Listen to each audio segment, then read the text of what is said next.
pabrik gula. Angin malam membawa aroma aneh ketika bus tua berhenti di depan bangunan raksasa yang menjulang kelam. Pabrik gula Loji. Tengah begitu orang-orang menyebutnya. Cat dindingnya terkelupas. Jendela-jendelanya hitam, mirip rongga mata kosong yang mengintai siapapun yang berani datang. Endah menatapnya lama, merasakan bulu kuduknya berdiri, seolah ada sesuatu di balik jendela itu yang sedang menunggu. Cepat turun, Endah, jangan bengong. Suara Naning, sahabatnya, memecah lamunan. Endah mengangguk pelan dan turun. Puluhan buruh musiman digiring masuk ke sebuah bangunan tua di samping pabrik, sebuah loji peninggalan Belanda yang kini jadi barak buruh. Ruangannya pengap, ranjang-ranjang besi berderet berkarat, dindingnya lembab penuh lumut. Meski tubuh lelah, malam pertama Endah terasa panjang. Tepat ketika matanya hampir terpejam, ia mendengar suara gesekan dari langit-langit, seperti kuku yang menyeret kayu. Lalu terdengar lirih suara perempuan menangis lemah, terputus-putus tapi jelas. Endah mendongak. Dari celah kayu langit-langit menetes cairan hitam tepat ke pipinya. Bau amis menusuk. Ia menjerit, membangunkan yang lain. Namun saat semua melihat, langit-langit itu kering, bersih, tak ada apa-apa. Endah terdiam, menahan gemetar. Dalam hati, ia tahu ia tidak sedang berhalusinasi.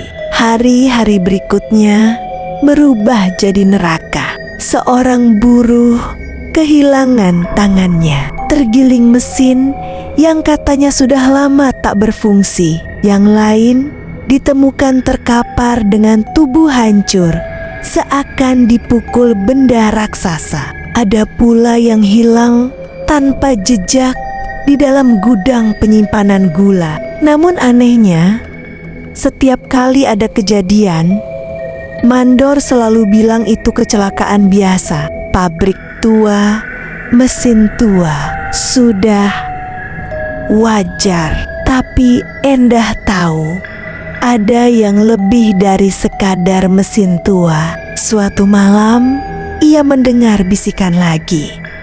Kali ini memanggil namanya. Dengan langkah gemetar, ia mengikuti suara itu.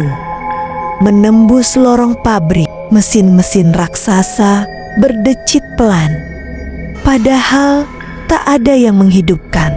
Bau tebu terbakar bercampur dengan anyir darah menusuk hidungnya. Di tengah ruang mesin, ia melihat sosok perempuan. Tubuhnya hangus, kulitnya terkelupas seperti arang, matanya putih menyala, rambutnya menjuntai panjang. Perempuan itu berdiri di atas roda giling tua, bibirnya bergerak, mengucapkan kata-kata yang membuat darah Endah membeku.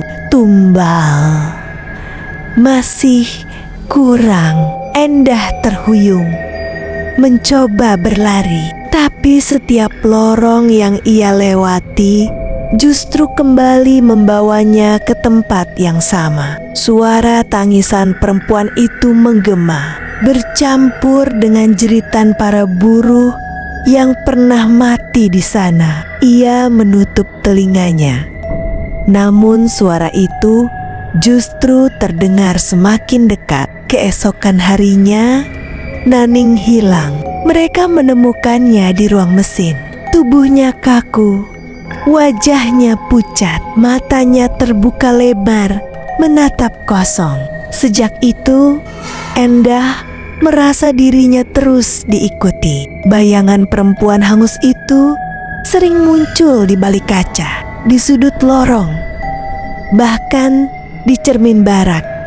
hingga pada malam terakhir rahasia itu terungkap. Seorang pekerja tua bercerita sambil berbisik ketakutan. Dulu, saat zaman Belanda, banyak buruh tebu yang dijadikan tumbal ketika pabrik ini berdiri, termasuk seorang perempuan muda yang dipaksa masuk ke mesin penggiling tebu. Sebagai sesaji pembuka, arwahnya tak pernah pergi, terus menuntut tumbal baru, dan setiap musim panen ia akan kembali menagih. Endah menolak percaya, sampai akhirnya ia sendiri yang menjadi incaran. Malam itu hujan deras, petir menyambar, listrik padam, barak dipenuhi teriakan ketika satu persatu ranjang kosong.